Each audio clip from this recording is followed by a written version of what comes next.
Today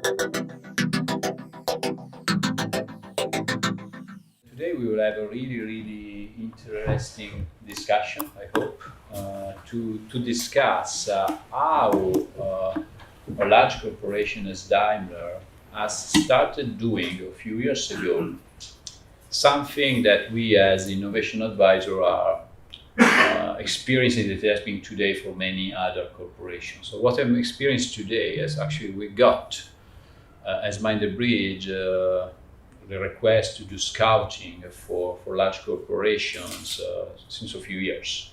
And the typical request was help us to find interesting innovation on these specific areas. And these specific areas are areas that are pretty close to the core business.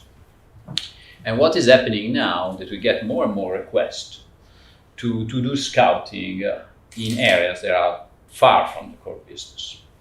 And what I'm seeing today actually is something that I have the privilege to see it happen a few years ago, the first time that we met, Stefan. And because it's something that actually Mercedes-Benz Van is doing since a while, actually scouting for innovation outside of the core business. And so I would like to start our chat today to try to understand how and specifically this project started inside Daimler. What are the reasons? What have you done? What have been pursued? What has been the goals? Can you help us to understand a bit more, get a more context? I'm pleased to do that, and thanks for having me here. I very much appreciate the invitation.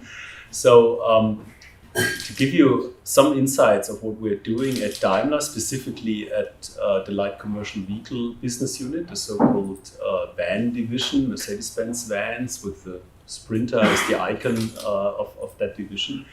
Roughly 4 years back, this time I was heading the strategy department. We found out, and this is not surprisingly, that as an incumbent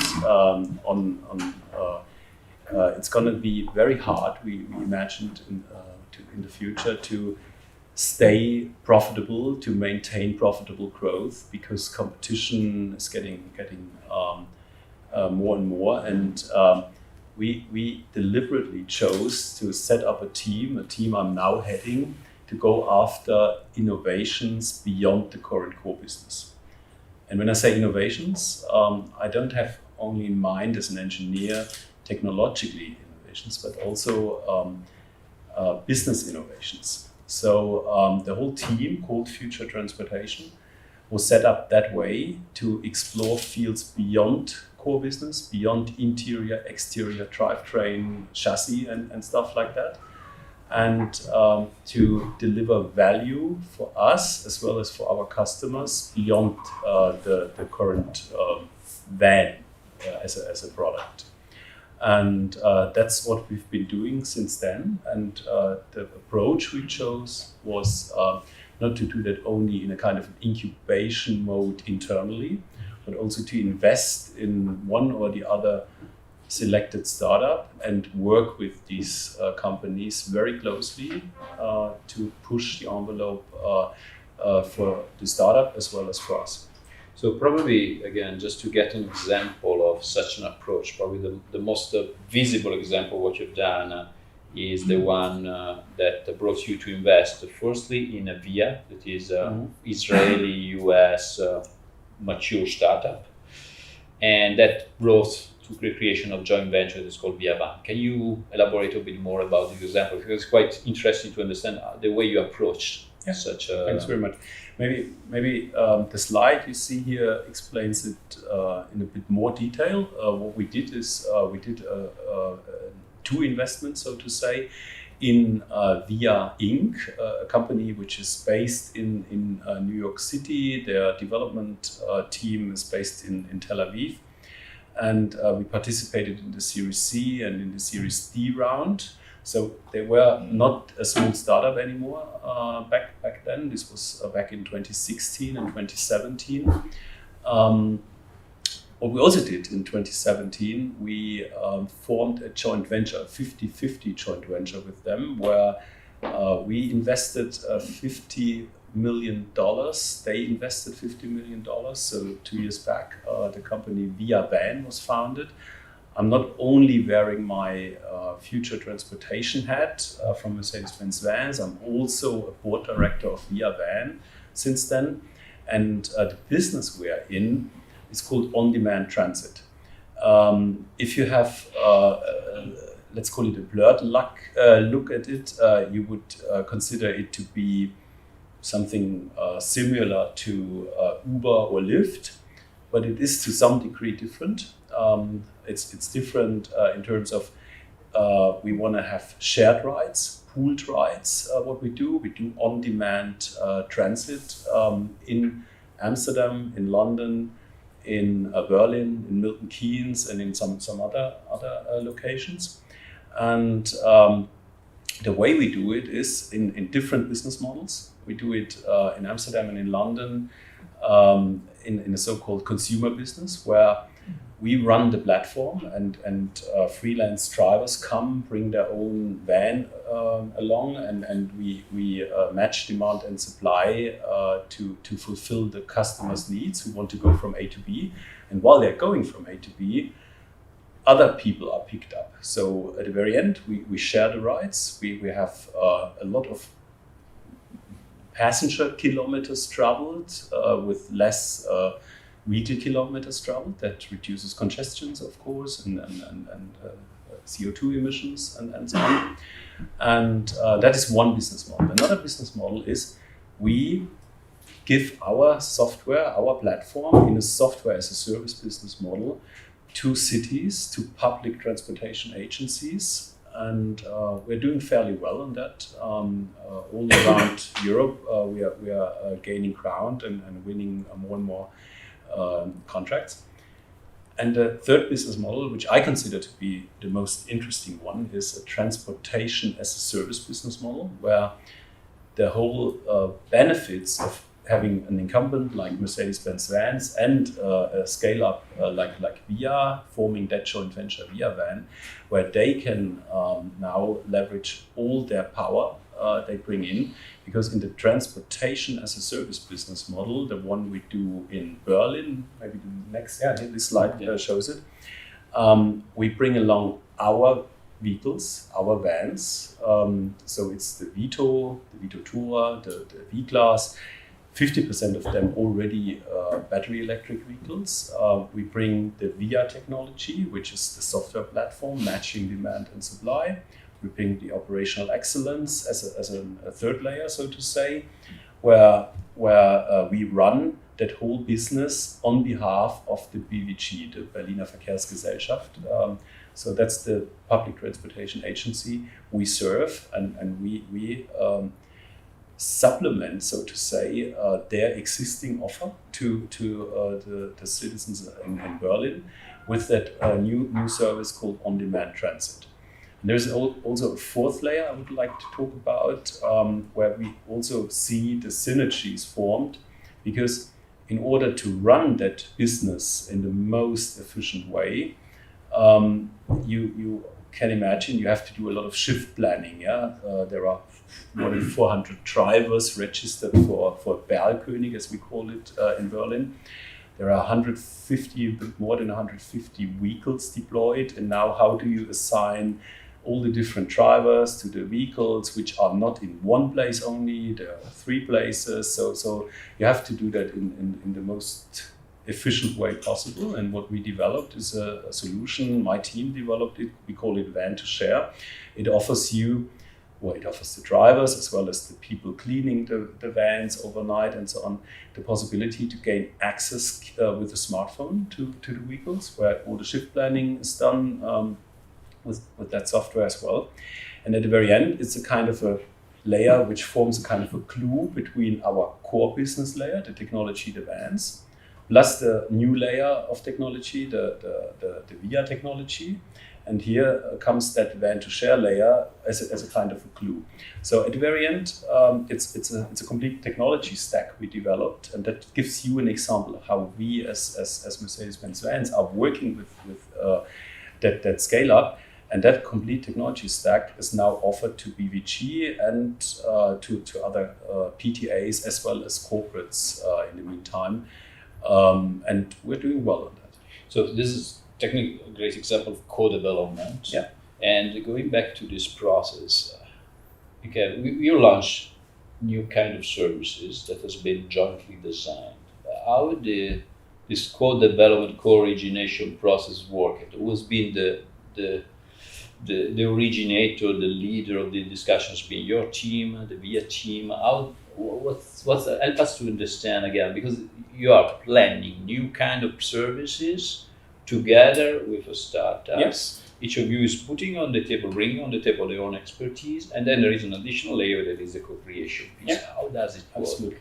Again, I mean, first of all, the whole attitude needs to be the way that the two teams, or the three, so to say, it's VIA, it's Mercedes-Benz Vans, and it's ViaVan. That is a new company. Yeah, Yes. the JV, they need to feel and act as if they were one team. That's the base layer, so to say, the foundation to really work most successfully. And was that easy? It was. It's at the very end the attitude. I don't know how it works in other big corporations, but what we tried, and I think what we achieved, is to really meet the company on eye level. Never treat them as if they were a supplier supplying something to the big Daimler corporation, but meet them on eye level. Yeah.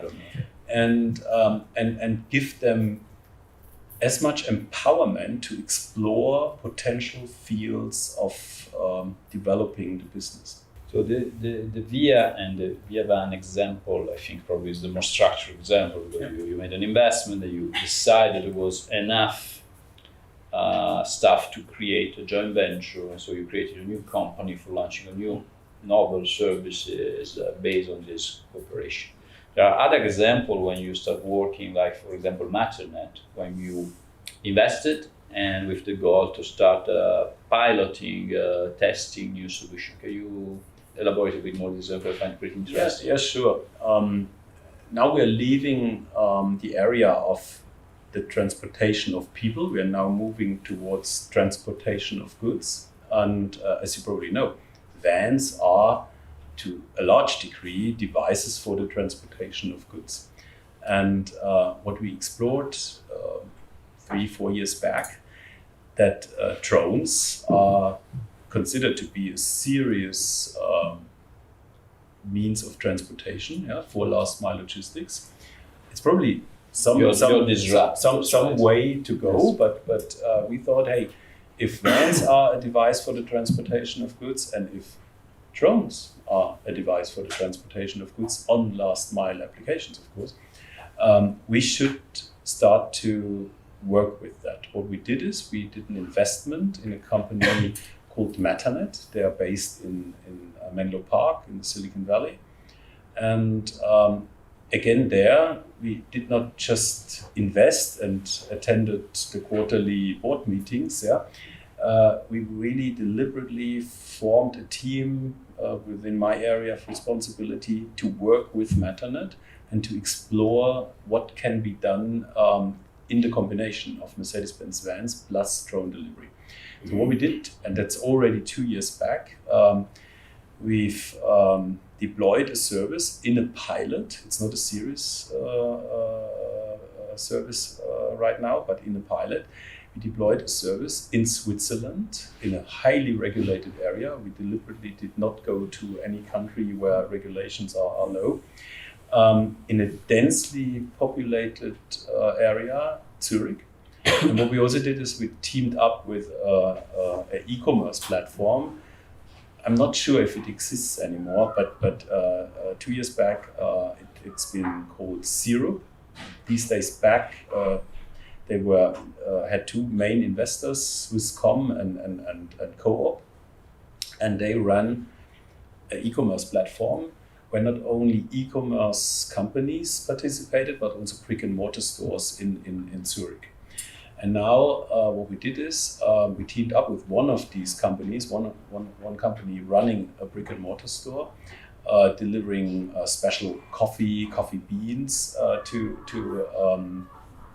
their customers. And what we established is The real customer orders went into that e-commerce platform of Zero. Zero passed it on, as they always do it, to their partner, to that coffee selling company. And now we enabled them to deliver instantaneously to the customer. How was that done? We had drones there. The order was packed and attached to the drone, and now the drone was launched and flew into the delivery area in Zurich where the customer lives. Now, most customers, as probably you as well, don't have a landing pad in their backyard or front yard. I do. You do. so how do you deliver via drone to such a customer? Yeah? And we are talking about real customer, not people who were just selected. Yeah. So what we did is we said our vans are to a large extent used as parcel delivery vans anyhow. So why not using the parcel delivery van, which is in the area anyhow, use it as a landing pad for the drones. So what we did is whenever a drone was approaching, we directed the parcel delivery van to a so-called rendezvous point.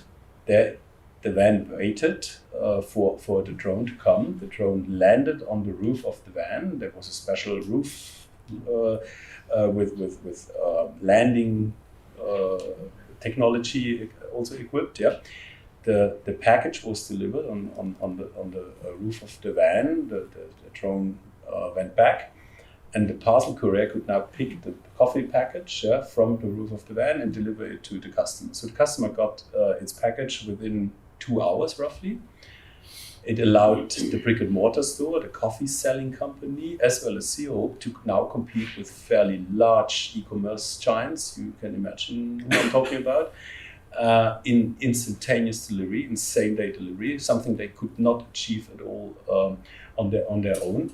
And this shows you how we approached it. So what did we learn? We learned a lot about safety, about regulations, about how to operate that. And I can tell you, we had touch points with Sky Guide, with Kantonspolizei, with the Federal Office of Civil Aviation, FOCA, and so on and so forth. We learned really tremendously large amount of stuff. And now we're back in stealth mode, so to say.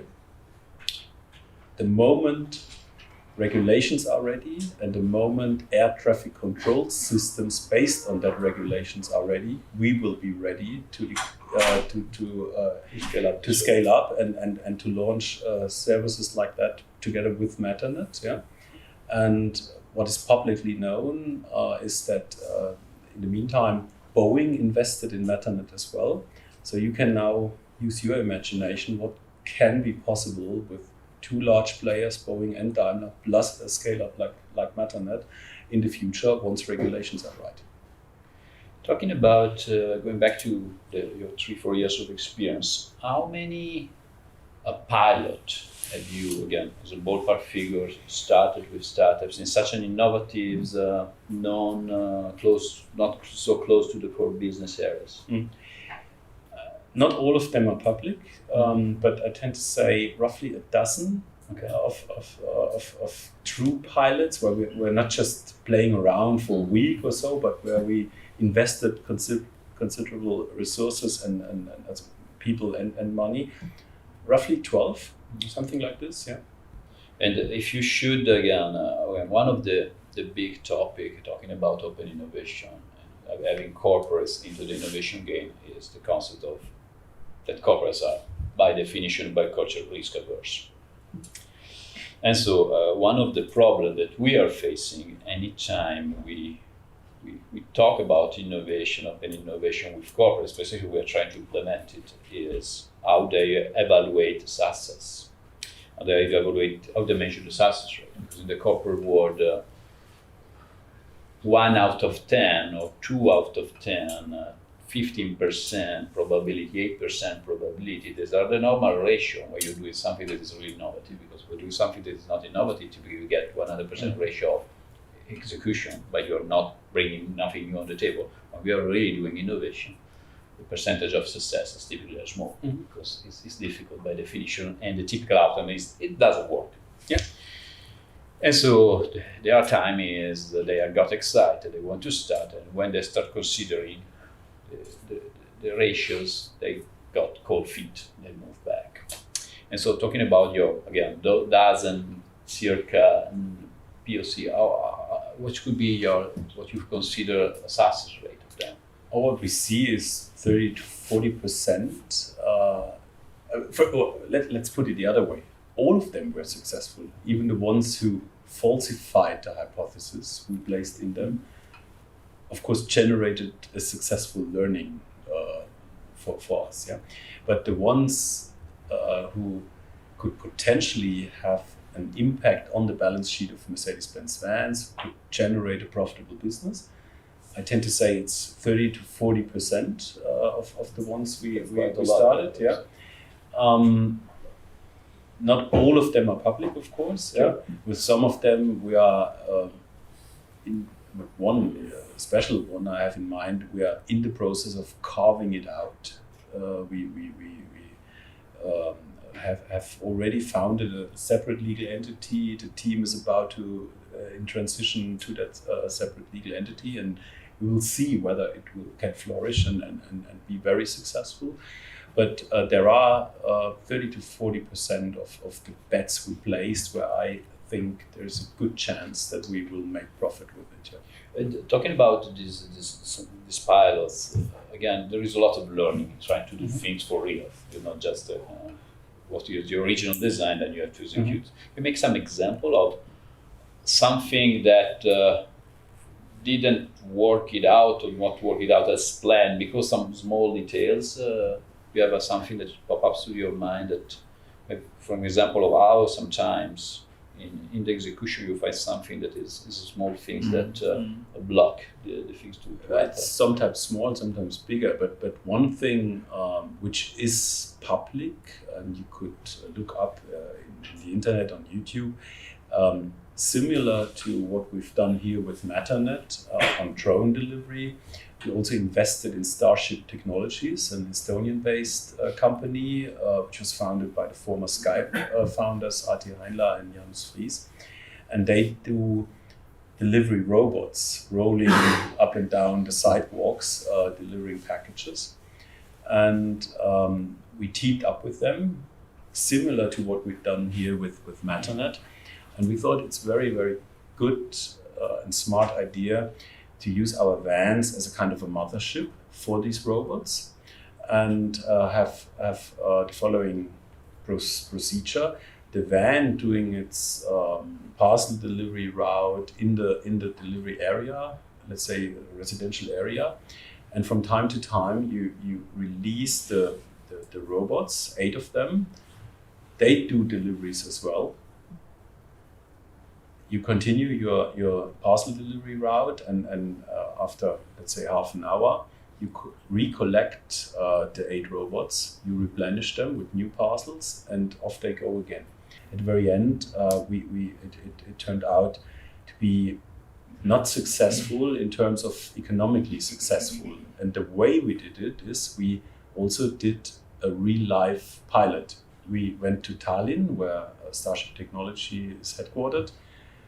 And in the course of, I think it was 5 weeks, if I'm right, we did more than 1,000 deliveries of parcels to real citizens of Tallinn, the Estonian capital, in a certain area.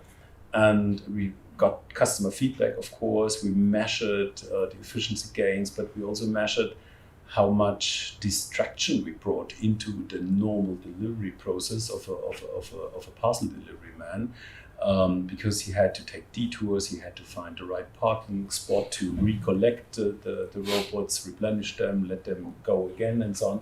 So, and at the very end, we found out it's not as successful as we thought. Yeah, there were efficiency gains to be measured, but On the other side, it didn't justify the investment in all these technology, and therefore we stopped continuing that. Yeah, that's also happening. But you have to try that out. I don't think that you can work that out on a flip chart or on a whiteboard. You have to dare to go there, and you have to be willing to go into blind alleys at the very end, and that's what we did in that example. Yes, because devil is in the details most of Yeah. the time. Yes, that's great. Talking about learnings, again, I think in our prior conversation, you often mention the responsibility of the full process. So can you elaborate a little bit more about that? Yeah. First of all, I think one success factor and one recommendation I could give to all the corporates as well as the scale-ups and startups when they work together, one should keep that kind of innovation which truly seeks to go beyond core business, separate to the core business. I report directly to the CEO of Mercedes-Benz Vans, and I'm not part of the product engineering department or the sales and marketing department or any other department. So the direct link and the direct protection, so to say, and the direct support from the CEO is I tend to say mandatory. Why is that? And that goes towards answering your question. The paradigms are completely different, I tend to say. I myself spent 16 years of my career in product engineering department passenger cars here at Mercedes-Benz. And now with almost 4 years now of experience in that future transportation field, I can tell you it's a complete different ballgame, complete different paradigms apply. The core business needs to be as risk adverse as possible. They should not take a lot of risks, because you cannot place 5 risks in the launch of the next E-Class or C-Class or S-Class. It's just too important for the core business to have that as good as possible. On the other hand, what we are doing, you have to place bets and you have to embrace risk that something will not work out like that. And along goes not only that perspective of how you look at risks, it's also about how you look at efficiency. The core business is trained, everyone is trained to be as efficient as possible. It's absolutely mandatory in order to be competitive in the automotive industry. On the other hand, if you place 10 bets and only 3 of them turn out to be successful and 7 were for the dustbin, so to say, that's not efficient. At least not efficient to the standards of the core business. And another thing is in the core business, you always encounter people who want to have a neatly laid out plan from the very beginning. But if I was able to really write down a plan for the next 3 years, it wouldn't be really an innovation, because an innovation by its very nature cannot be predicted to that degree that you can write down a plan with all the milestones and everything for the next 3 or 4 years. The same applies to business cases. How can I write down a serious business case in the first quarter of when I just started to deal with, let's say, here vans and drones? That's just impossible. I cannot fill in all the nice templates the core business provides me with. They need to place trust in me. They need to give me empowerment. They need to look at me more like an entrepreneur than just someone fulfilling a role in the core business. So it's a completely different setup. So I think if you get it right, on the one hand, top level buy-in is one of the, because innovation needs top level protection. because the typical corporate culture is by definition is not able to understand and tolerate such a different way of doing things. That is the only way possible. That is forward, and unfortunately is unpredictable. The other one that you mentioned is organizational segregation in a certain way. I think also inside your unit you're partially separate from the rest of the team. I think you're part of it. Let's go back a bit. And your team, if I remember right, you have a piece in Stuttgart, a piece in Palo Alto that is separate from the Sunnyvale corporate office. Can you give us some more information about how your structure organized? First of all, the team, and myself, I report to the head of MB Vans, of the CEO of Mercedes-Benz Vans, and we are roughly 130 people in Stuttgart. And when I say people, it's all in. It's ranging from computer scientists, engineers, electrical, mechanical engineers, business people, psychologists, doing UCX, stuff like that. So even designers are part of the team. So everyone's there. And there are roughly 30 people in the valley, in Silicon Valley. They're placed in Menlo Park. Organizational wise, they belong to Research and Development North America, which is belonging to Mercedes-Benz passenger cars. But that's just because it was suitable to place them there organizational wise. We pay them with a service level agreement, which you have in place, and of course I'm in frequent contact with them many times per week, and I'm flying out next Tuesday to meet the team there again. So this is how we are structured, and yes, we are separate, but what we also do is, because there is so much power we could leverage in the corporation, of course. Take the procurement department. The procurement department has a lot of power, negotiation power, and so on. So why not using that? Take external affairs. Take the press department, for instance. So there is a lot of advantage we could take from the corporate world. So what we do is we deliberately build bridges between my team and the core business teams wherever we find it beneficial. Not the other way around. It's not allowed that the corporate tells us they build now a bridge and help us, because that could be the kiss of death at the very end. Mm-hmm. But the way that we build bridges from our team towards them, that's completely acceptable. One example is, we have very, very skilled people in the workshop doing prototyping. So why should I build a team on my own doing prototyping? So what we did is we found an agreement to leverage that capabilities in the core business. So this is the way we work with them. So a sort of separate state that is part of the partnership that can provide, and you can leverage all the remaining assets that you have. Yes, by the way, it's not a model that just you, but other corporates are following similar model of segregating the innovation department as much as possible. Aside from the corporate, probably the most leading example in the world is Philip Morris, that created probably a separate entity to deal with not the traditional products and so forth. Okay, so first of all, Stefan, thank you for spending some time with us. I think really it's my pleasure.